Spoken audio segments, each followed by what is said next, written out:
부동산 공시가격은 종부세를 비롯한 보유세는 물론 건보료 같은 각종 사회복지에도 기준이 되는 가격입니다. 시세 대비 공시가격을 정하는 기준이 바로 시세 반영률인데 정부가 내년에 이 시세 반영률을 높이지 않고 동결하기로 했는데요. 이게 어떤 의미가 있는 건지 박상우 국토부 장관께 직접 들어보겠습니다. 어서 오세요. 네, 안녕하세요. 예, 그 시세 반영률 얘기를 하려면 저희가 먼저 현행 부동산 공시가격 현실화 계획에 대해서 알아야 될 것 같은데 이게 어떤 개념입니까? 예, 현실화 계획이라는 것이 지난 정부 때죠. 2020년에 만들어진 것인데요. 현재 지금 아까 말씀드린 대로 공시가격이 시세의 평균적으로 한 70%, 69% 정도를 반영을 하고 있습니다.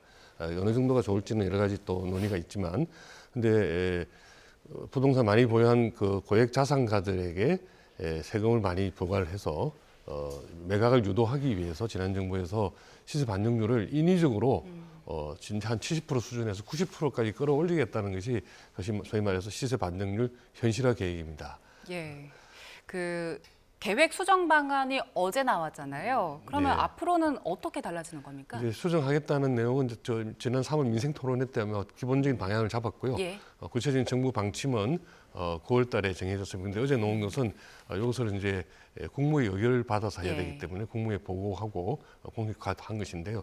시세 반영률이 높아지게 되면 아까 말씀하신 대로 재산세와 종부세 같은 부동산 보유과세가 올라가게 됩니다. 이게 집값이 땅값이 올라서 오르면 또 이해할 수 있지만 땅값은 오르거나 떨어지거나 오히려 오르지 않았는데도 인위적으로 시세 반영률만 끌어올려 가지고 세금을 더 내게 하면 세금을 받는 국민 입장에서는 굉장히 억울하지 않겠습니까? 그리고 이제 이런 부동산 세금 외에도 건강보험료를 산정한다든지 또는 이제 기초수급자나 또 이 대상이 되는지 안 되는지 또 국가장학금의 수혜 대상이 되는지 안 되는지는 여러 가지 용도로 쓰이고 있습니다. 67개 용도로 공시가격이 쓰이고 있는데요. 그래서 단순히 이제 부동산 많이 보유한 분들이 부동산을 팔도록 징벌적 과세의 목적으로 올린다는 목적 외에도 예. 오히려 이제 서민층에게도 공시가격이 오르면 알지 못한 예상하지 못한 그런 이 부작용이 발생할 수 있습니다. 그래서 이번에 일단은 인위적인 반영률을 올리지 않고 현행대로 유지하겠다는 계획을 발표하고 실제로 그렇게 작업을 할 겁니다. 예. 그럼 그렇게 시세 반영률을 동결하게 되면 어떤 효과가 기대가 될까요? 우선 국민들께서는 예측 가능성이 있는 거죠. 지난해 내가 재산세나 종부세를 얼마 냈으니까 올해도 그 정도 수준이 될 것이다 하는 거 하고 또 지난해 내가 의료보험 그 피부양자 자격을 유지했으니 올해도 유지될 것이다 하는 거, 또 장학금을 받으시는 분이나 또는 기초수급자 혜택을 받으시는 분들 이런 분들이 상당히 안정적으로 예측을 할 수 있는 그런 장점이 있고요. 그리고 무엇보다도 이제 인위적으로 이 반영률을 올려서 세금을 높이거나 국민들에게 주는 이 복지 혜택을 줄이게 되면 지금 여러 가지 민생 경제가 어렵다고들 하지 않습니까? 이런 상황에서 정부가 도와줘야 될 입장인데 오히려 세금을 더 많이 걷는다든지 또는 주고 있던 사회보장 혜택을 박탈하는 그런 혜택, 악영향이기 때문에 그런 측면에서 이번에 계획이 효과가 있을 것으로 생각합니다. 네, 그럼 그 수정안 대로면 내년 공시 가격이 올해 말 시세에 내년도 시세 반영률을 이제 곱하게 되는 거잖아요. 그러면 네. 이제 시세 반영률을 반영한 게 내년도 공시 가격이 되는 건데 이렇게 되면은 그 집값에 그 국민들이 체감하는 효과는 어떤 게 있을까요? 자기 집값이나 땅값이 올랐다고 생각하시는 분들은 이제 그 정도 범위 내에서 조금 공시가격이 오를 것이고요. 그렇지 않은 분들은 또 실제로 자기가 알고 있는 자기가 가지고 있는 부동산의 가격 변동에 따라서 사실과 부합하는 그런 반영이 될 것이기 때문에 국민들이 체감하시는 것은 상식대로 우리가 느끼고 있는 것대로 아마 이 공시가격이 정해지고 세금이라든지 그 외에 다른 여러 가지 혜택 같은 것도 예상한 대로 유지가 될 것으로 생각이 됩니다. 예, 그 서울 집값만 놓고 봤을 때 많이 오른 지역들이 있고 집값이 떨어진 곳들도 있잖아요. 그러면은 그 각자 지역에 따라서 좀 차이가 있겠습니까? 그렇습니다. 이제 공시가격은 하나의 가격이 오른 최고가 가격이 생겼다고 해서 공시가격이 그만큼 올라가는 것은 아니고 공시가격 산정할 때는 거래된 가격 플러스 또 주변의 시세라든지 여러 가지 사항들을 고려해서 하기 때문에 방향성은 맞을 수 있으나 개별 수치는 이 언론에 보도된 것처럼 뭐 몇 프로 올랐다 하는 것보다는 조금 좀 낮은 만큼의 변동이 있을 것으로 생각이 됩니다. 그래서 서울도 지금 좀 값이 오른 지역이 있고 예. 또는 뭐 보합세를 유지하는 지역, 또 수도권이나 지방으로 가면 오히려 떨어진 곳이 더 많이 있거든요. 그런 지역들은 우리 국민들께서 부동산 시세에 대해서 자기가 이해하고 있는 만큼의 변동이 있을 것으로 생각하시면 됩니다. 예. 사실 이 부동산 공시가격 현실화 취지 자체는 보유세 부담을 좀 줘서 집값을 잡자는 거였잖아요. 그런데 이게 앞으로 수정이 된다면 집값은 어떤 방식으로 잡아야 될까요? 부동산 가격도 부동산도 일반 물건과 마찬가지로 물건이지 않습니까? 이 물건의 가격은 모든 물건이 다 그렇지만 수요와 공급에 의해서 결정이 되는 것입니다. 그래서 인위적으로 특정 계층을 대상으로 보유세를 많이 부과해서 막 그분들이 집을 포기하게 만드는 그런 정책보다는 좋은 집을 많이 공급을 해서 자연스럽게 수급의 균형이 이루어지도록 하는 것이 바른 방법이고요.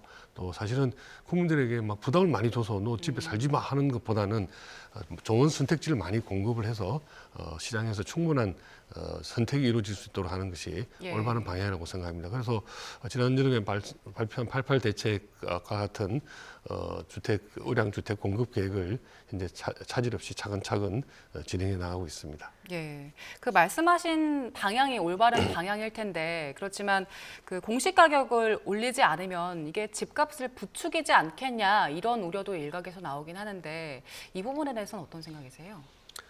아까 말씀드린 대로 집값은 이제 수요 공급에 의해서 결정되는 것이고요. 그래서 서울의 도심 지역은 재건축 재개발을 활성화해서 많은 물량이 공급되도록 하고 그 외에 또 젊은 세대들 위해서는 외곽의 이제 개발 제한 구역이라든지 이런 가용 택지를 개발해서 이 주택을 공급한 방안을 택하고 있습니다. 아까 말씀하신 것처럼 공시 가격이 오르지 않으니까 막 투기 세력이 붙는다 이런 것은 아까 말씀드린 대로 수급이 우선하기 때문에 수급 상황이 개선이 되면 투기 세력이 발붙이기 어려울 것으로 생각이 되고요. 그리고 악성 무슨 뭐 시세 조작이나 이런 것들은 저희들이 시장 투명성을 강화하는 차원에서 별도의 단속을 통해서 조치해 나갈 예정으로 있습니다. 예, 그 이번에는 법 개정은 아니고 행정 계획으로 동결을 결정하신 거죠? 네네. 예.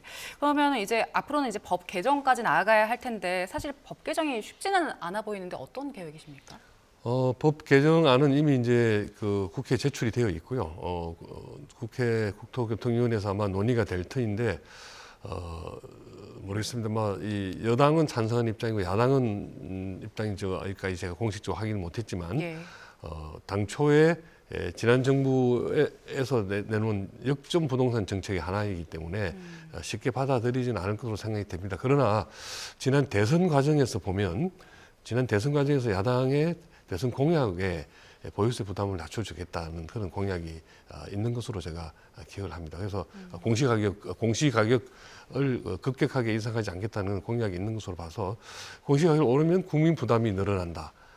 라는 것을 이해를 하면 모든 이 정당이 국민 부담이 늘어나는 쪽으로 자꾸 주장하기는 어렵지 않겠습니까? 그런 쪽에서 서로 간에 이해를 구할 수 있는 합의의 가능성도 있다라고 생각을 하고 열심히 설득하고 또 토론하는 그런 노력을 하도록 하겠습니다. 네, 그 수정안에 따르면 내년도 시세 반영률, 그러니까 집값 변동이 반영이 되기 때문에 올해 집값이 많이 오른 지역의 주민들 같은 경우에는 좀 우려가 있을 수도 있을 것 같아요. 강남 3구 같은 경우에는 지금 보유세 한 20에서 30% 정도는 늘 것이다라는 전망 나오던데 이 부분에 대해서는 국민들 어떻게 받아들일까요? 근데 그 수치는 이제 최고가 형성에 관한 얘기고 지금 강남에 서울에 많이 이제 그 금년 집값 오른 지역은 한 7, 8% 정도 오른 것으로 돼 있고 서울 평균 한 5% 올라서 있습니다만 지역에 좀 다르죠. 다른데 그런 것들은 사실은 이제 특정 거래, 최고가 거래를 기준으로 해서 나온 것이고 공시가격은 그거보다 좀 더